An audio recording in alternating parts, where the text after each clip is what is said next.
एक समय की बात है। एक हरी भरी घाटी में एक नेक दिल किसान रहता था।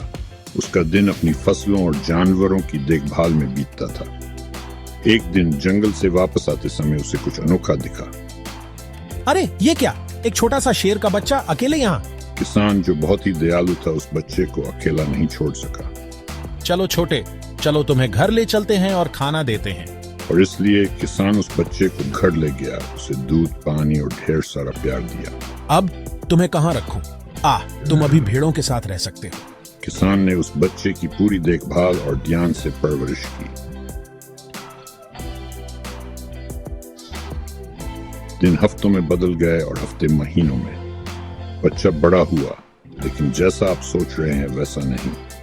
देखो, भेड़ों के बीच रहने का, मान लीजिए, हमारे छोटे शेर पर असर हुआ। शेर का बच्चा मेमनों के साथ खेलता, खेतों में चरता, लेकिन जिंदगी में कभी भी कुछ भी हो सकता है ना?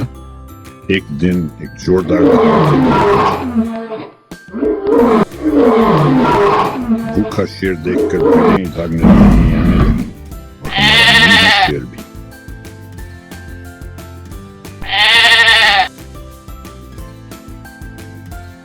तुम क्यों छुप रहे हो नन्हे? कृपया मुझे मत खाओ। तुम्हें खाऊं? क्या तुम्हें नहीं पता तुम कौन हो? मैं एक भेड़ हूँ, है ना? एक भेड़? अरे मेरे नन्हे दोस्त, तुम इससे ज्यादा गलत नहीं हो सकते। बड़े शेर ने सच्चाई दिखाने की ठान ली और हमारे भ्रमित दोस्त को पास की एक चील पर ले गया। अपने प्रतिबिंब को देखो, तुम्हें क्या दिख रहा है? मैं तुम्हारी तरह दिखता हूँ। बिल्कुल सही, तुम एक शेर हो, भेड़ नहीं। लेकिन मैं हमेशा भेड़ों के साथ रहा हूँ। मैं शेर कैसे हो सकता हूँ? शेर होना सिर्फ इस बात पर निर्भर नहीं करता कि तुम कहाँ रहते हो, यह इस बात पर निर्भर करता है कि तुम अंदर से कौन हो।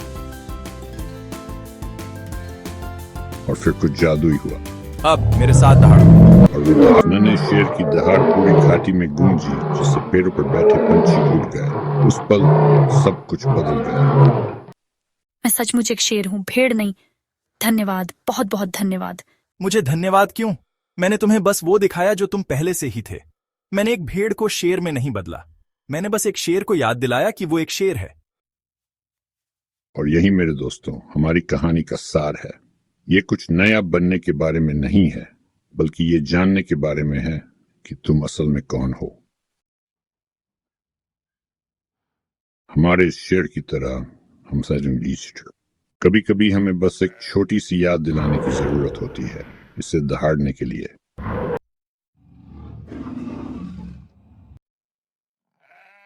तो अगली बार जब आपको लगे कि आप मेल न खाते हो, तो याद रखें, हो सकता है कि आप भेड़ों के बीच एक शेर हो। और कौन जाने, आपकी शक्तिशाली दहाड़ बस छूटने का इंतजार कर रही हो।